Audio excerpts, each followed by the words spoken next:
Il m'a attaché les mains avec ma ceinture, j'ai réussi à me libérer une fois avec mes dents et tout ça, je l'ai mordu. Et il m'a réattaché les mains et il m'a violée. Chers crayonnistes, bonjour. Au travers de cette vidéo, je vais aborder un sujet trop peu traité et pourtant qui touche des millions de femmes aujourd'hui. Les grandes écoles françaises font-elles trop peu de prévention à ce sujet ? Est-ce qu'elles mettent même de côté les victimes afin de protéger leur réputation ? Donnez-moi vos avis en commentaire, ça m'intéresse. Vous allez pouvoir écouter une femme qui a été victime d'un acte atroce et qui a l'immense courage, et j'insiste bien dessus, de venir en parler et de s'exprimer en racontant son histoire. De l'autre côté, vous allez pouvoir avoir l'analyse d'un journaliste qui travaille dessus depuis 2 ans, qui est devenu un expert sur ce sujet et qui a d'ailleurs même publié un ouvrage en récoltant énormément de témoignages. Chers crayonistes, je vous emmène au cœur du viol dans les grandes écoles. Bonjour Alma, est-ce que tu peux te présenter ? Oui, bien sûr. J'ai 21 ans. J'ai intégré Sciences Po Bordeaux après le bac. J'ai fait le concours pendant le bac. Pendant 3 ans. Et l'année dernière, j'ai fait une dépression où j'ai été hospitalisée en clinique. Et pendant cette dépression, en fait, je me suis rendu compte de mon viol, perpétué par mon ancien petit ami. Et j'ai créé la page Tous violés, donc TEUS, violer la couleur, qui recueille des témoignages de viol, et ce, depuis la libération de la parole. Donc le fait que tu en parles a lancé le mouvement Sciences Po. On peut dire ça. C'est ça, Sciences Po, le hashtag Sciences Po qui a été créé par Anna Toumazov, donc de Sciences Po Toulouse. Mais la vague de libération de parole venait de Bordeaux. D'accord. Toi, Iban ? Moi, je suis journaliste, j'ai 32 ans. Je suis assez tabou depuis la rentrée. J'ai collaboré avec Mediapart et c'est pour ça que je suis là aujourd'hui, puisque ma première enquête pour Mediapart concernait toutes les dérives, notamment les violences sexistes et sexuelles dans les 3 meilleures écoles de commerce françaises, HEC, ESSEC et DEC. Et ça a donné un livre que j'ai mis 1 an et demi à écrire, qui n'a pas été facile à écrire, mais on reviendra sur le sujet plus tard. Et voilà, donc c'est un sujet qui me... Il y a encore beaucoup de sources aujourd'hui qui me contactent sur les réseaux parce qu'il se passe des choses affreuses dans les écoles, dans la musique, dans la danse. Donc c'est donc un de mes cœurs de métier, c'est les violences sexistes et sexuelles. Et est-ce que toi, Alma, t'arriverais à nous raconter ce qui s'est passé, l'histoire Un truc important à dire, c'est que les viols se passent pas toujours dans la violence physique. Le mien l'a été. Mais c'est important pour moi de dire que c'est pas le cas de la majorité des viols, même, je pense. Et en ce qui me concerne, c'était un moment où... c'était en 2019, le jour où Notre-Dame brûlait. Et mon petit copain venait juste de me dire qu'il pensait qu'il était plus sûr de m'aimer. Donc en silence, il m'a quand même pris dans ses bras, il m'a mis sur le lit. Et on a commencé à se battre. Donc lui, il rigolait. Et... j'ai fini sur le sol, donc j'avais des brûlures dues au parquet, etc. Et il m'a attaché les mains avec ma ceinture, j'ai réussi à me libérer une fois avec mes dents et tout ça, je l'ai mordu. Et il m'a réattaché les mains et il m'a violée. Et donc j'ai vraiment cette image de son visage au-dessus de moi qui était méconnaissable, vraiment, j'ai encore cette image en tête des années après, c'est fou. Et en fait, ce qui est important à dire, c'est que je m'en suis pas du tout rendu compte tout de suite. C'est-à-dire, je savais que j'étais pas consentante, mais le terme de viol est tellement fantasmé comme quelque chose qui se passe dans la rue par un inconnu que c'était pas concevable pour moi que l'homme que j'aimais tant venait de me violer. Alors que je savais, parce que quand je me suis levée, que j'ai enlevé cette ceinture, j'ai dit, je crois que j'étais pas consentante. Enfin, non, je crois que j'en avais pas envie. J'ai dit ça. Et c'est que 2 ans après, du coup, en janvier 2021, que je me suis rendu compte que c'était un viol. Et que j'ai appelé Samuel, tout de suite. Et je lui ai dit que je m'étais rendu compte de ce qu'il avait fait. Et que c'était pour ça que j'avais des crises d'angoisse dès que je le voyais. Parce que c'est ça aussi les conséquences d'un viol, c'est des comportements qu'on peut pas expliquer jusqu'à ce qu'on se rende compte. Et il m'a dit que oui, qu'il se demandait quand ça allait sortir, qu'il en avait parlé à un ami avant. Ouais, il en avait conscience, en fait. C'est pas très clair, en fait. C'est pas très clair. Il y a des moments où on dirait que oui, après, quand j'ai porté plainte après, il disait que non, donc c'est pas très clair. C'est pas trop... Mais il a quand même écrit ce qui est vrai. une lettre d'excuse publiée dans Libération après que Ouais, tu le 8 mars. tu en aies parlé, le 8 mars 2021. En fait, après ça, j'ai été très médiatisée parce que du coup, j'étais à l'origine du mouvement de libération de la parole. Et j'ai demandé dans une vidéo que j'ai faite, du coup à la clinique, toujours, hein, j'ai dit à la fin d'une vidéo, Samuel témoigne. Et en fait, je voulais vraiment que les violeurs parlent, pour pas laisser ce silence accablant face à des témoignages terribles de viol.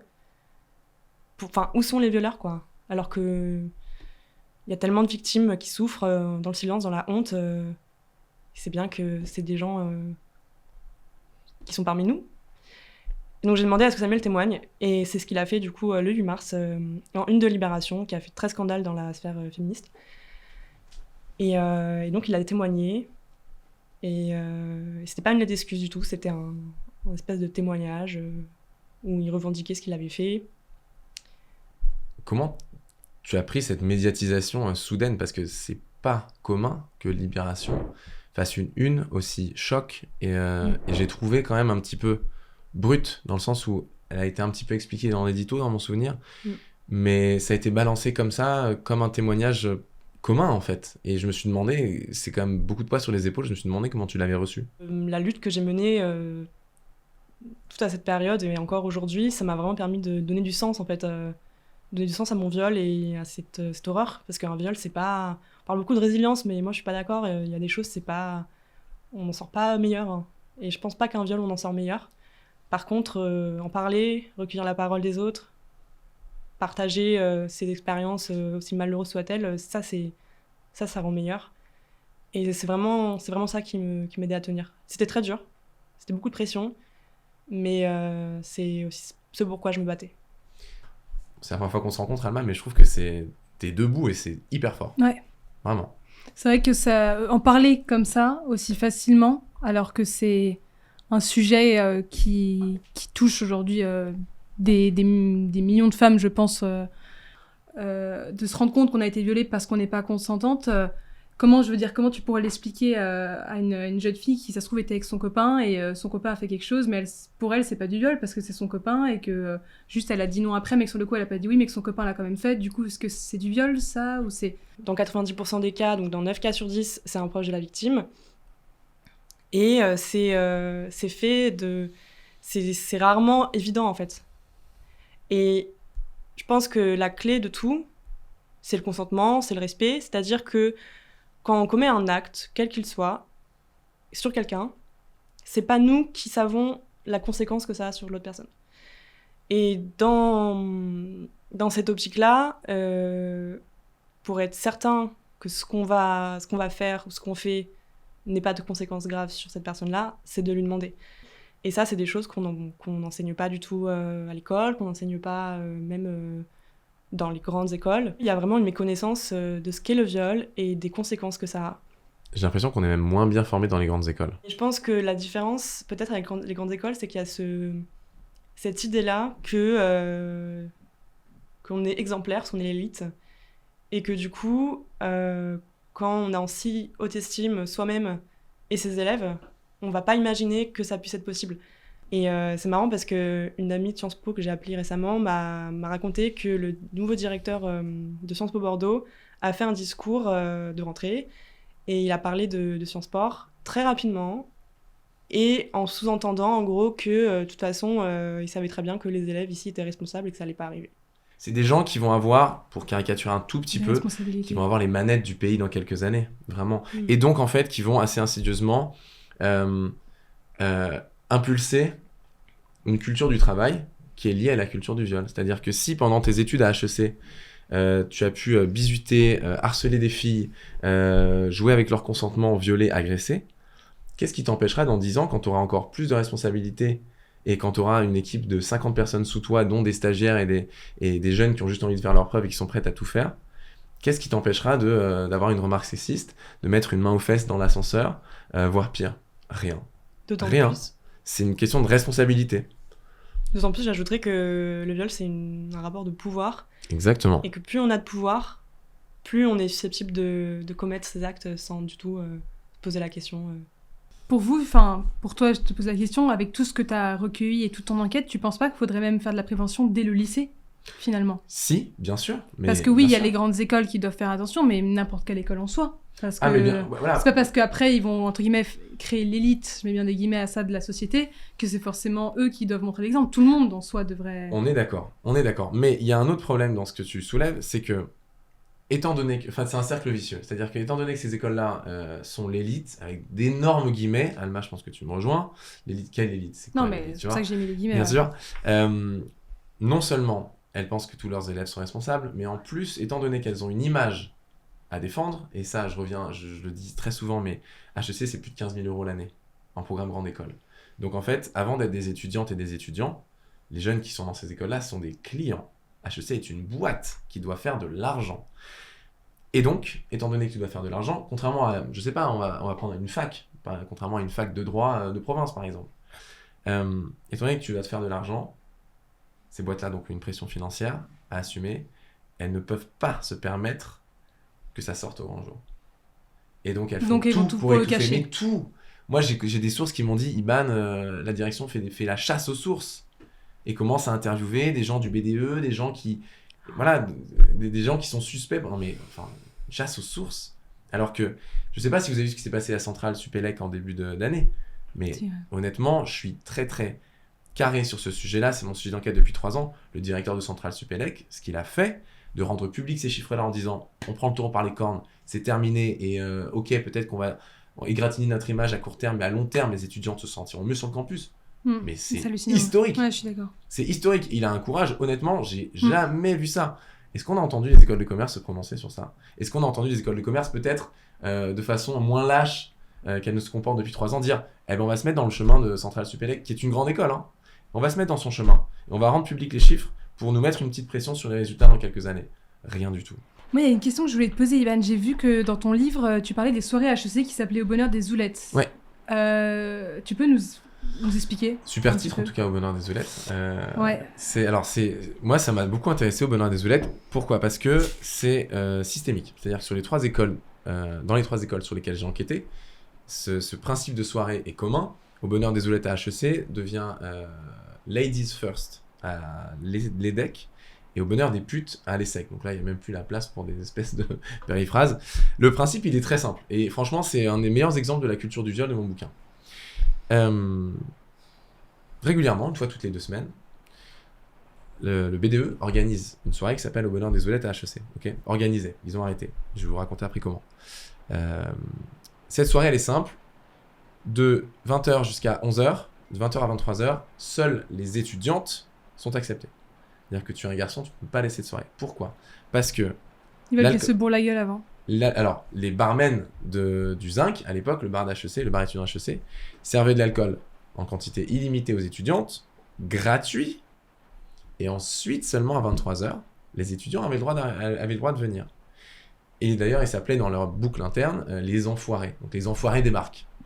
Et là, derrière, moi, j'ai des témoignages de sources qui me racontent, mais c'est des scènes d'agression sexuelle, mais sans honte, en fait. C'est-à-dire que les étudiantes, on sait quand on est étudiant, on n'a pas trop les moyens. Quand il y a le BDE qui propose une soirée avec alcool illimité, entre copines, avec que des sons, des sons d'étudiantes, quoi. Des sons un peu rétro, etc.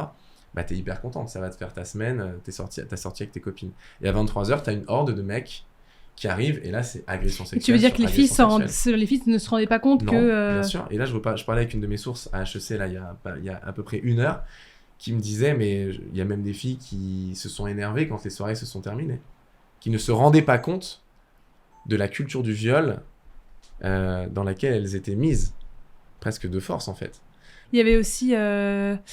j'avais vu aussi un truc qui s'appelait Coq 40, qui était un peu comme le CAC 40. Comme le CAC 40, sauf que là, c'était la fille qui était au plus haut, c'était celle qui avait le plus couché avec des garçons, c'est ça? Ouais, c'est en fait, elles étaient même pas consentantes d'être dedans en plus. C'est-à-dire que on leur demandait pas leur avis, c'est tiens, toi t'as couché avec plus de mecs, du coup tu vas exactement. Finir tout en haut de la liste. Coucher, en tout cas, c'est les intentions qu'on lui prêtait.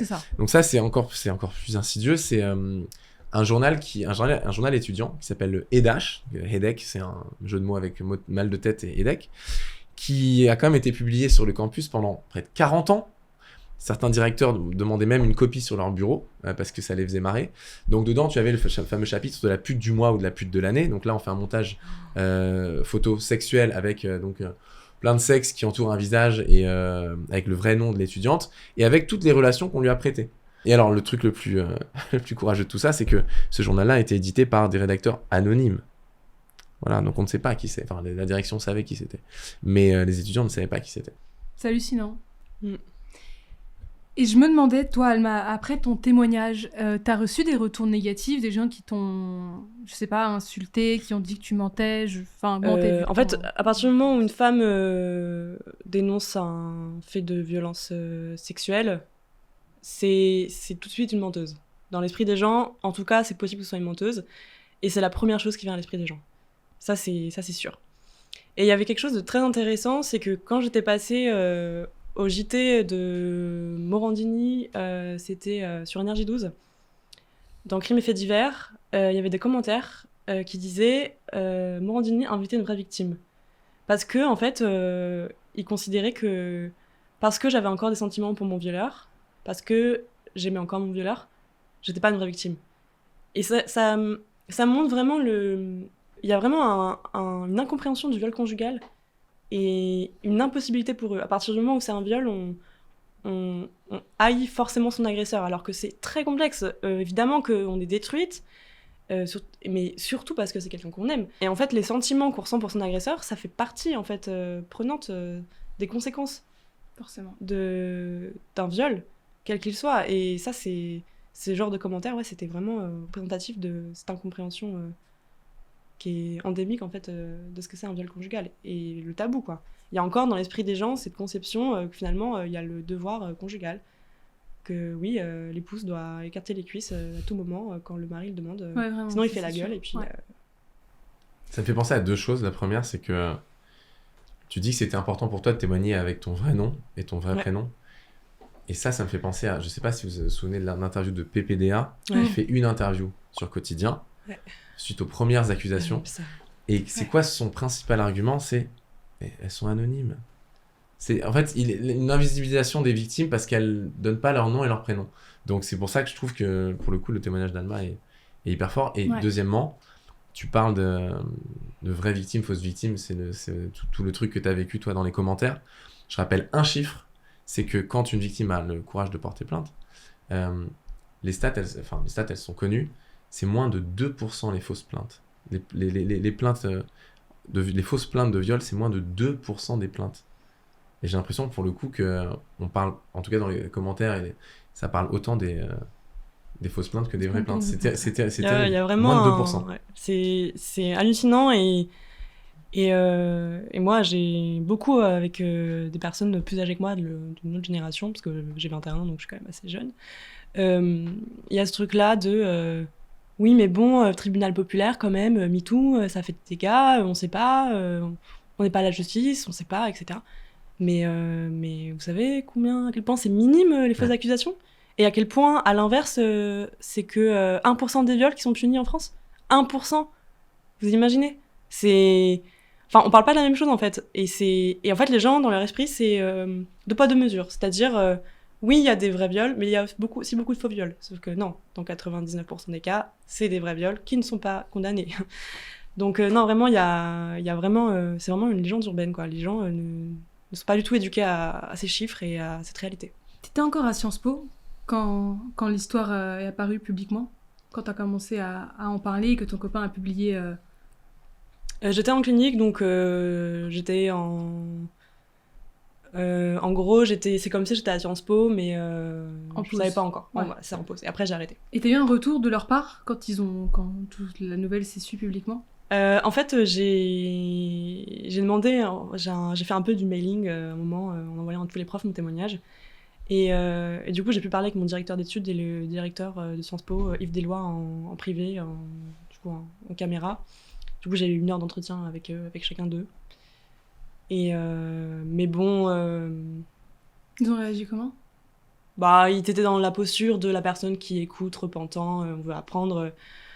Bon, après, c'est Mais t'y forcément, croyais pas trop? C'est ça? Bah, Tu penses qu'il faisait ça Par plus exemple, pour pas moi, que- ce qu'on a beaucoup reproché à Yves Deslois, et c'est pas que moi, c'est au moment où tout est sorti. Évidemment, on était tous sous le choc, hein, et lui compris, j'imagine, parce qu'en plus, pour l'image de l'école, c'était très dur pour lui. Enfin, je suppose. Hein. Et en fait, c'est que ce qu'on lui a reproché, c'est qu'il a participé à un reportage de France 3, qui d'ailleurs est complètement tourné au fiasco, alors qu'il n'avait même pas communiqué avec ses élèves. Donc le directeur de l'école a préféré d'abord communiquer avec France 3 auprès des médias pour sauver l'image de l'école, en fait, en disant qu'il allait faire prendre des mesures, qu'il était sous le choc, etc., avant de s'assurer de comment allaient les élèves. Donc ça, on l'a un peu en travers de la gorge. Tu m'étonnes. Et mais bon, c'est après. Est-ce que ça t'a vraiment surpris? Non, du tout, pas du tout, parce que bah, dans ces grandes écoles, c'est l'image qui prime. Et lui, il pourrait rétorquer, bah oui, mais si je sauvais pas l'image de l'école, c'était toute l'école qui s'écroulait, je sais pas. Hein. Mais non, ça a été. Il sauve son poste aussi un peu aussi. Oui, Il y a sûrement. une défiance de la part des.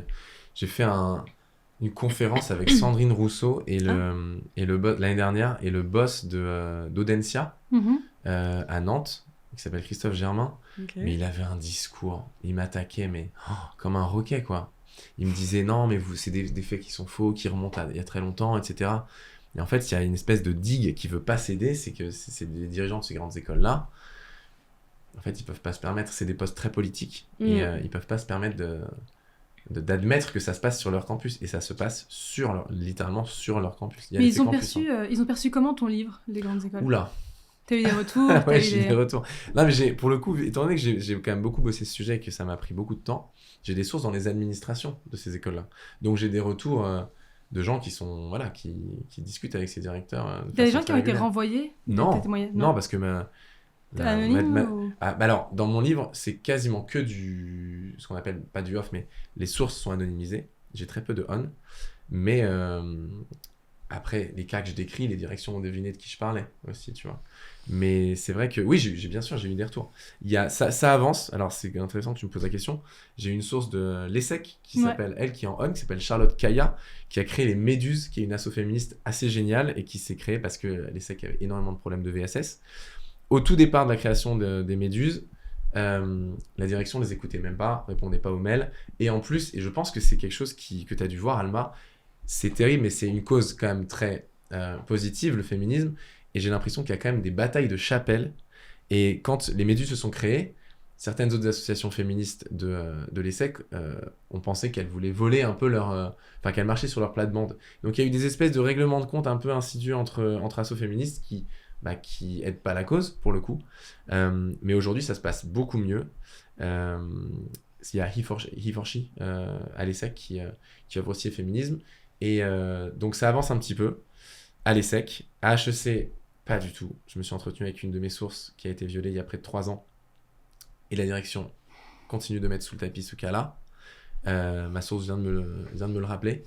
Et pourtant, il y a un nouveau directeur qui avait annoncé à coup de grandes vidéos et de grands témoignages que c'était très important de traiter les VSS, etc. Rien du tout. Les beaux discours. Et les beaux discours toujours. Mais nous, en tant que journalistes, on doit être aussi là pour vérifier les discours et ce qui se passe après. Donc à l'ESSEC, ça va dans le bon sens. À l'EDEC aussi, la CCE a vraiment un peu purgé toutes ces méthodes-là. Mais à HEC... Sciences Po, j'ai pas trop de nouvelles de Sciences Po Toulouse pour le coup. Mais étant donné que c'est quand même plus public que ces écoles de commerce, il y a une mission qui a été lancée. D'ailleurs, les conclusions ont été rendues il y a pas longtemps. Donc je crois que tous les Sciences Po de France sont attention vraiment... maintenant. Avec tout ce qui est arrivé, ils sont scrutés maintenant. Ils ont plus le choix. Et c'est ça. Alors, à Sciences Po, moi, j'ai eu des infos quand même.